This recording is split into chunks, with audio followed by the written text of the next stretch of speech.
Malappuram കാളികാവിൽ tapping തൊഴിലാളിയെ കൊലപ്പെടുത്തിയ കടുവ വനം വകുപ്പ് സ്ഥാപിച്ച കൂട്ടിൽ കുടുങ്ങി. കരുവാരക്കുണ്ട് പാന്ത്രയിൽ സ്ഥാപിച്ച കൂട്ടിലാണ് കടുവയകപ്പെട്ടത്. 1.5 മാസത്തോളമായി കടുവയ്ക്കായുള്ള തിരച്ചിൽ തുടരുകയായിരുന്നു. ജംഷീറിലേക്ക് വരാം.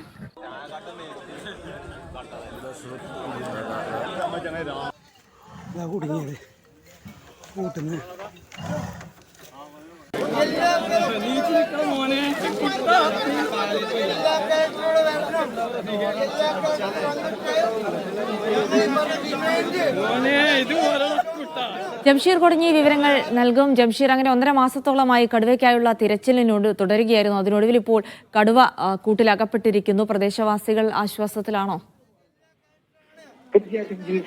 കഴിഞ്ഞ 53 ദിവസമായി കടുവയ്ക്കായുള്ള തിരച്ചിലായിരുന്നു ഇവിടെ നടന്നിരുന്നത്. ആ തിരച്ചിലിനൊടുവിലാണ് ഇപ്പോൾ കടുവ കൂട്ടിലകപ്പെട്ടിരിക്കുന്നതാണ്.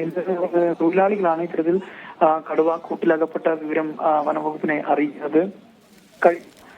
മെയ് 15-നായിരുന്നു ചോക്കാട് കല്ലാമ സ്വദേശിയായ ഗഫൂർ എന്ന ടാപ്പിംഗ് തൊഴിലാളിയെ അടക്കാക്കുണ്ട് പാശ്ശേരിയിലെ റാവുത്തങ്കാടിൽ വെച്ച് ഈ കടുവ ആക്രമിക്കുകയും കൊലപ്പെടുത്തുകയും ചെയ്തിരുന്നത്. അതിനുശേഷം വലിയ ഒരു ആശങ്കയിലായിരുന്നു പ്രദേശത്ത് ആളുകൾ ജീവിച്ചിരുന്നത്.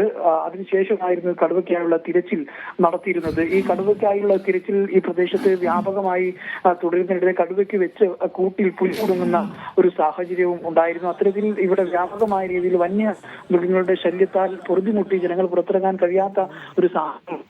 എന്നാൽ ഇത്രയേറെ നാളായിട്ടും കടുവയെ പിടികൂടാനാകാത്തതെന്നൊക്കെ വലിയ തരത്തിലുള്ള പ്രതിഷേധങ്ങളിലേക്ക് വഴിവെക്കുന്ന ഒരു സാഹചര്യവും ഉണ്ടായിരുന്നു. അതിനുശേഷമാണ് ഇപ്പോൾ ഏതാണ്ട് 53ഓളം ദിവസത്തിന് ശേഷം ഇപ്പോൾ ഈ കടുവ കൂട്ടിലായിരിക്കുന്നത് എന്നുള്ളതാണ്. നേരത്തെ അബ്ദുൽ ഗഫൂറിനെ ആക്രമിച്ച കടുവ തന്നെയാണ് എന്നുള്ളതാണ് വനംവകുപ്പ് ഇപ്പോൾ പ്രാഥമികമായി സ്ഥിരീകരിച്ചിരിക്കുന്നത്. കാരണം നേരത്തെ ഉണ്ടായിരുന്ന ചിത്രങ്ങൾ, അതായത് നേരത്തെ ക്യാമറയിൽ പതിഞ്ഞിട്ടുള്ള ചിത്രങ്ങളും വീഡിയോകളും ഒക്കെ ഉൾപ്പെടെ പരിശോധിച്ച് അത് ഈ കടുവ തന്നെയാണെന്നുള്ള ഒരു സ്ഥിരീകരണത്തിലേക്ക് ഇപ്പോൾ വനം വകുപ്പ് എത്തുന്നു എന്നുള്ളതാണ്. അതുകൊണ്ട് തന്നെ ഏറെ ആശ്വാസകരമാണ് ഈ പ്രദേശത്തെ ആളുകളെ സംബന്ധിച്ചിടത്തോളം. ഈ കടുവയുടെ മുഖത്ത്, അതായത് ഇടത്തെ കണ്ണിന് സമീപത്തായി ഒരു പരിക്കേറ്റിട്ടുണ്ട്. രക്തം വരുന്ന ഒരു സാഹചര്യം നിലവിലുണ്ട്.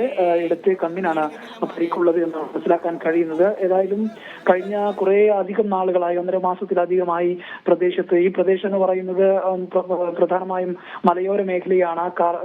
കർഷകരാണ്. കാർഷിക വൃത്തിയിൽ ഏർപ്പെട്ട് ഉപജീവനം നടത്തുന്ന ആളുകളാണ്. അവർക്ക് പുറത്തിറങ്ങാനോ അല്ലെങ്കിൽ അവരുടെ കൃഷി നടത്താനോ കഴിയാത്ത ഒരു സാഹചര്യമായിരുന്നു കഴിഞ്ഞ കുറെ അധികം നാളുകളായി ഉണ്ടായിരുന്നത്. ഇതിന്റെ ഭാഗമായി പ്രതിഷേധങ്ങൾ ഉണ്ടായിരുന്നു. വലിയ പട്ടിണിയിലേക്ക് പോകുന്ന ഒരു സാഹചര്യമായിരുന്നു അവിടെ. കാരണം ഈ ടാപ്പിംഗ് തൊഴിലാളികളും അതോടൊപ്പം തന്നെ മറ്റു പല കൃഷികളും ഒക്കെ ഈ മലമുകളിലും മലഞ്ചെരുവിലും ഒക്കെ കൃഷി ചെയ്ത് ജീവിക്കുന്ന, ഉപജീവനം കണ്ടെത്തുന്ന ആളുകളായിരുന്നു. അവരെ സംബന്ധിച്ചിടത്തോളം വന്യജീവി ആക്രമണം അത് വലിയ തരത്തിൽ അവരെ ബാധിച്ചിരുന്നു. പ്രത്യേകിച്ച് ഈ കടുവയുടെ ആക്രമണം ഉണ്ടായതും തന്നെ ഇതുവരെ ആ ഭാഗത്തേക്ക് കർഷകർക്ക് പോകാൻ കഴിയാത്ത ഒരു സാഹചര്യമായിരുന്നു നിലവിൽ ഉണ്ടായിരുന്നത്. മാത്രമല്ല പല ഘട്ടങ്ങളിലും ഈ ജനവാസ മേഖലയിലടക്കം ഈ കടുവയെ കാണുന്ന ഒരു സാഹചര്യം ഉണ്ടാകുന്ന ഒരു ആശങ്കകൾ